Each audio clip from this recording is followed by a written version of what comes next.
Morning everyone. Edu आनंद में आप सभी का स्वागत है। जैसा कि मैं इससे पहले एक वीडियो बनाया था आप लोगों के लिए, जिस वीडियो के द्वारा मैं आपको अपना परिचय दिया और मैंने उस वीडियो में यह बताना चाहा कि मैं बच्चों का मदद कर सकता हूँ। जो बच्चे हमारे शहर नहीं आते हैं, गांव में रहते हैं या घर में ही रहते हैं, वो बच्चे अगर नियमित रूप से मेरे वीडियो का अध्ययन करें, मैं यह वीडियो मात्र 10 से 15 मिनट का मैं यह वीडियो बनाऊंगा और इस वीडियो का अध्ययन करें तो निश्चित रूप से मेरे सारे बच्चे जो है अंग्रेजी सीखेंगे। तो आइए हम लोग आज जो है ज़्यादा समय वेस्ट ना करते हुए आज हम लोग सबसे पहली बात यह है कि लैंग्वेज के बारे में जानते हैं कि लैंग्वेज हम लोगों को सीखना है। तो लैंग्वेज हम लोगों को सीखना है तो लैंग्वेज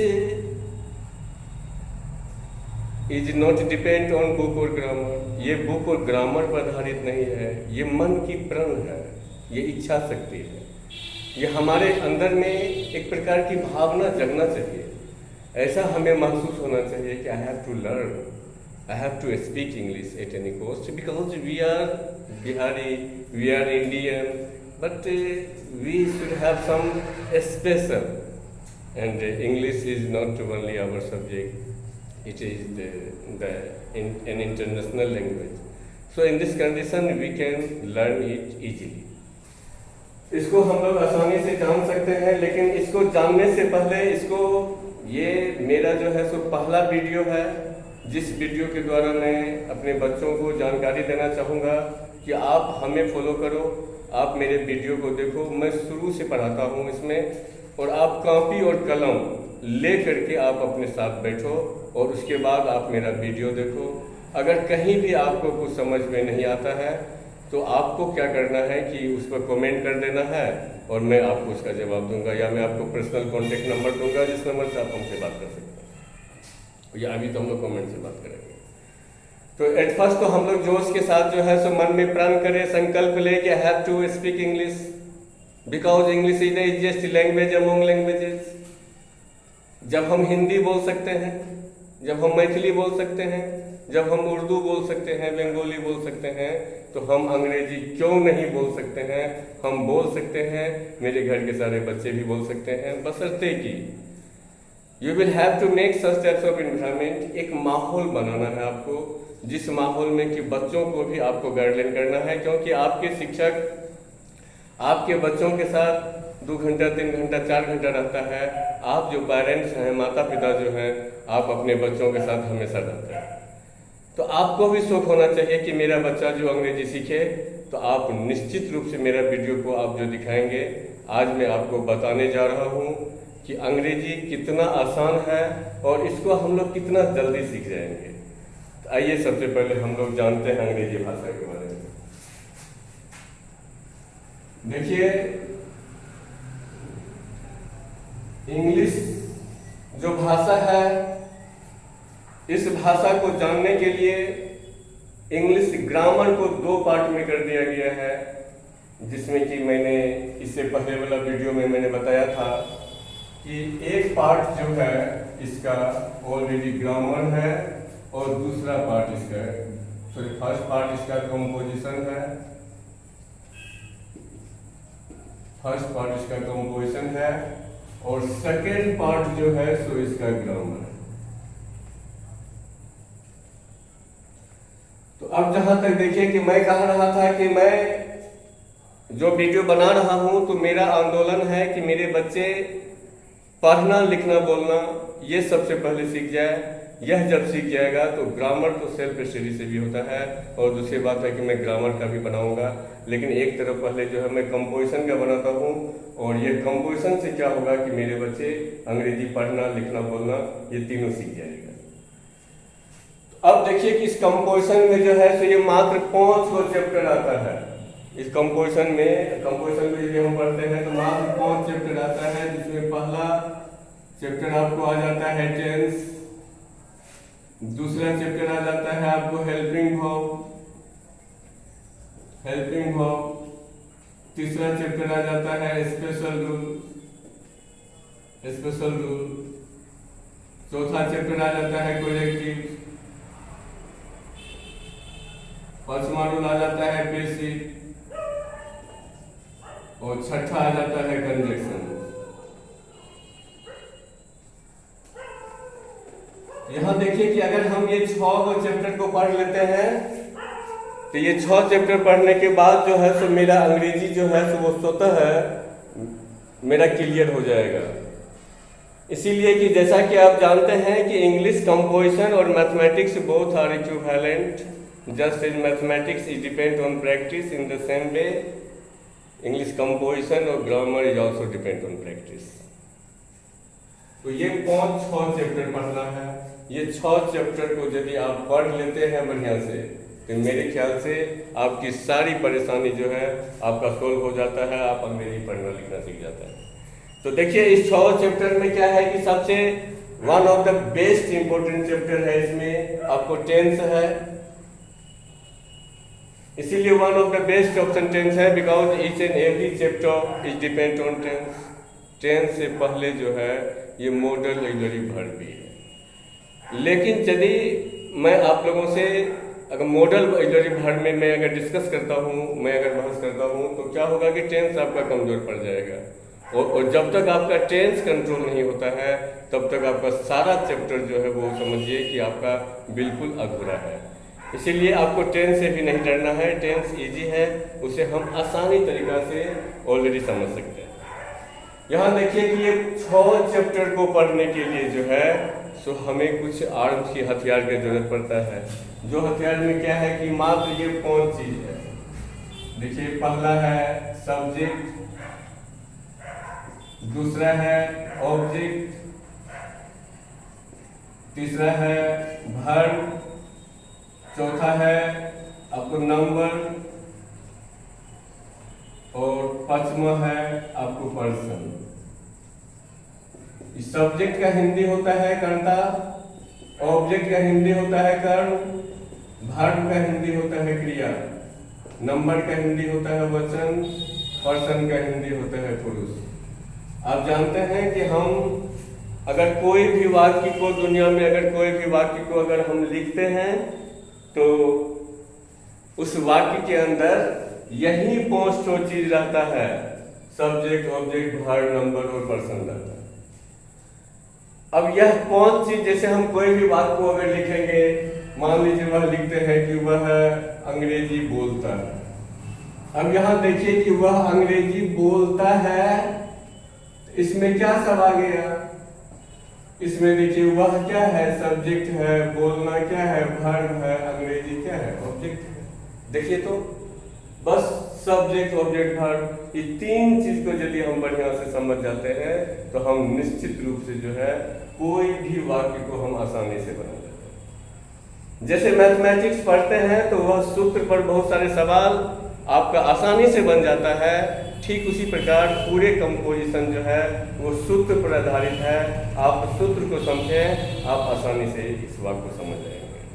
तो at first you will have to do some work, कुछ काम करना होगा कि किसी भी वाक्य में आपको सबसे पहले पॉइंट आउट करना होगा कि इसमें से कौन सा सब्जेक्ट है, कौन वर्ब है, कौन ऑब्जेक्ट है। जब तक यह नहीं आपको समझ में आएगा तब तक आप जो है किसी वाक्य को एडजस्ट नहीं कर सकते हैं। जैसे रीअरेंजमेंट है, एडिटिंग है, ये सारी चीज जो है सो हमारा ये समझिए कि टेंस से निकलता है।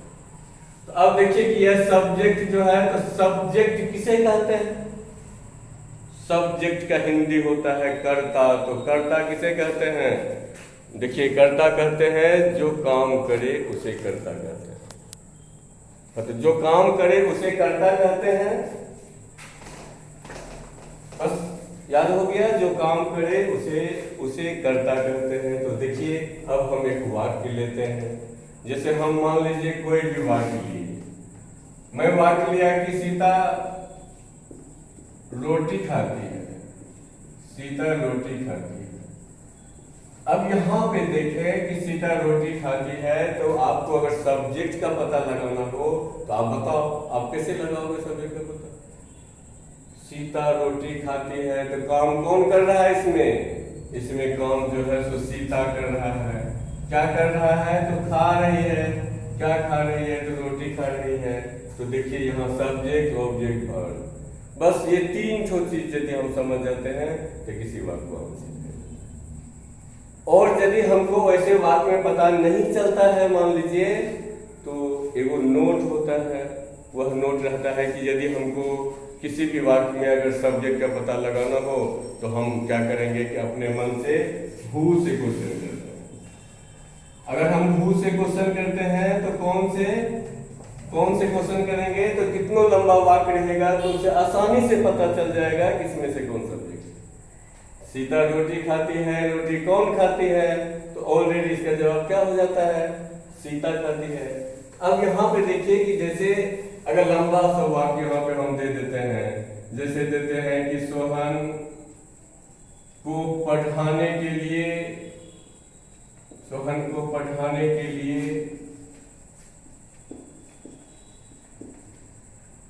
मोहन के घर पर मदन रात में जाता है। अब यहाँ देखो पूरा कितना लंबा सा वाक्य हो गया, फिर भी कोई टेंशन नहीं है। You will have two point out which is subject. आइए हम लोग इसको आसानी से सब्जेक्ट का पता लगा लेंगे इसमें। जबकि देखिए इसमें तीन नाम बराबर है, सोहन भी है एक नाउन, मोहन भी एक नाउन है और मदन भी एक नाउन है। तो हम कैसे पता करेंगे कि यह जो है सब्जेक्ट है? यहाँ देखिए कौन रात में जाता है, ऑलरेडी जवाब क्या निकल रहा है? मदन रात में जाता है। तो मदन रात में जाता है तो सब्जेक्ट मेरा इस वाक्य का क्या हो जाएगा? मदन हो जाएगा। Okay thanks.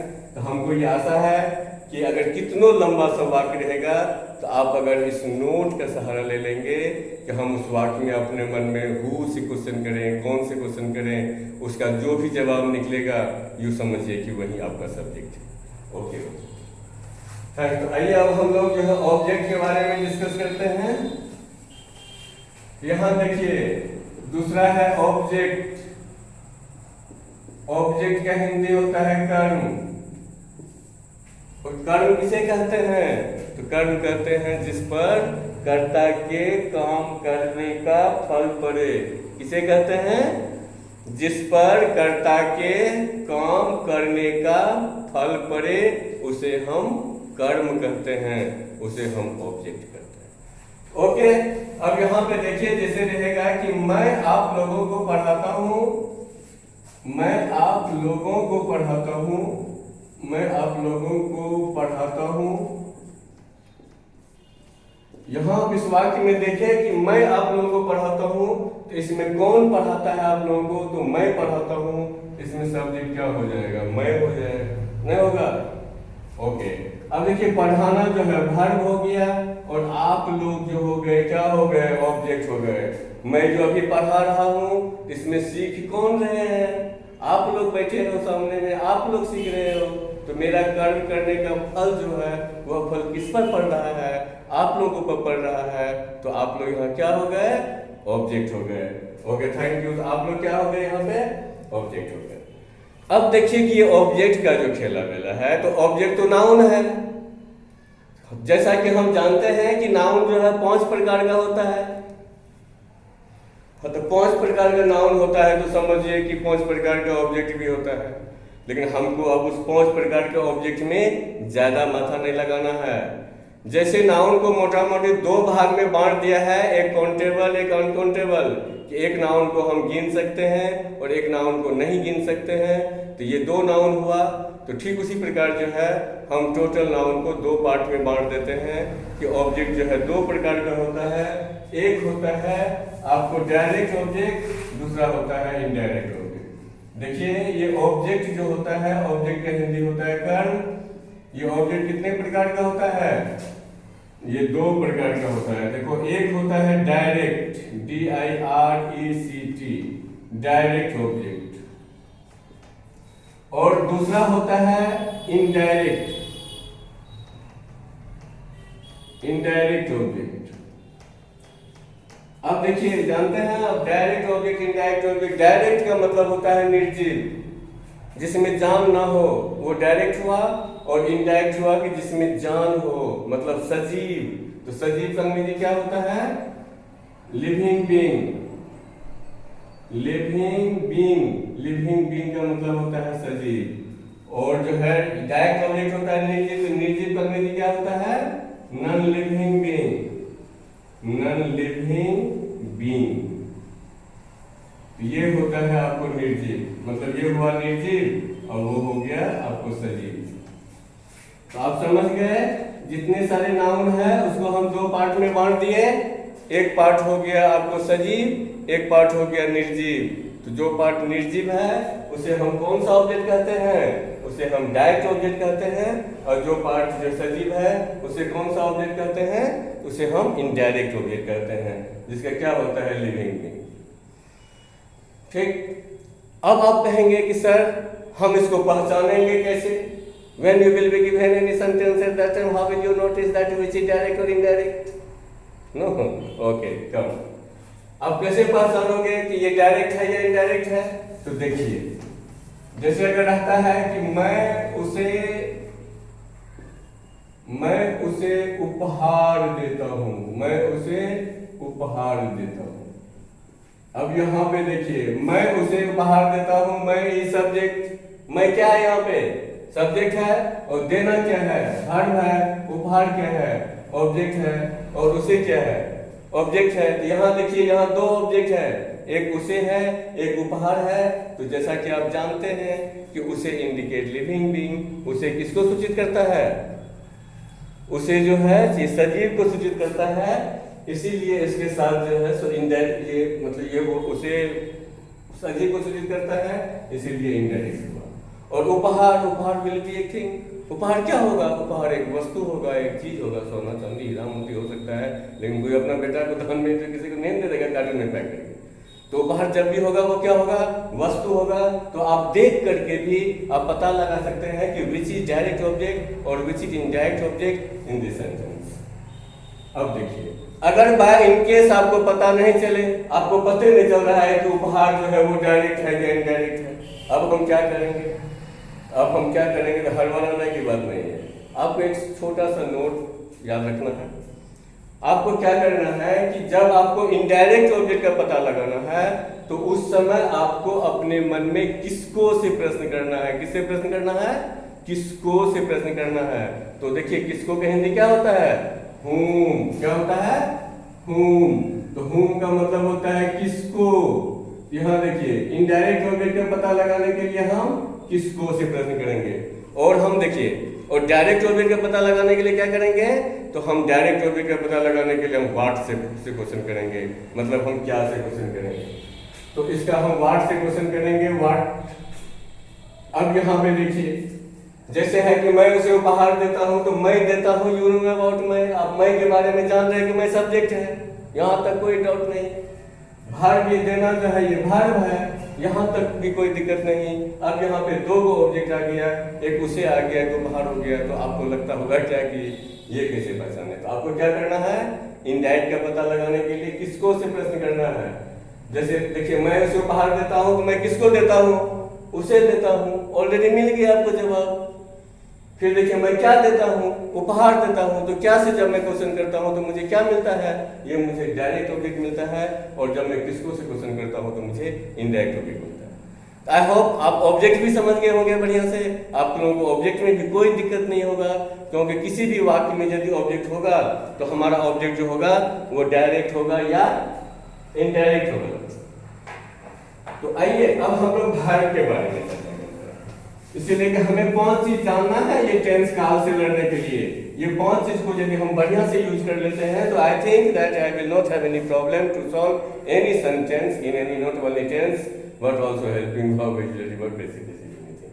तो it means we would like to know at first about verb. आइए हम लोग वर्ब के बारे में जानते हैं। तो देखिए, वर्ब के बारे में क्या जानिएगा। वर्ब तो एक लंबा सा चैप्टर है ग्रामर में, because when you will be taught when you will be taught grammar, at that time you will be taught deeply about verb, that how many types of verb. What is difference between transitive verb, intransitive verb, stative verb, primary verb, modal verb, to be verb, positive verb, phrasal verb. It means आप यकीन कीजिए मैं एक एक करके video बनाऊंगा और हर एक वीडियो में मैं हर एक चीज़ के पूरे वंश के बारे में डील करूंगा और अच्छा से दूंगा।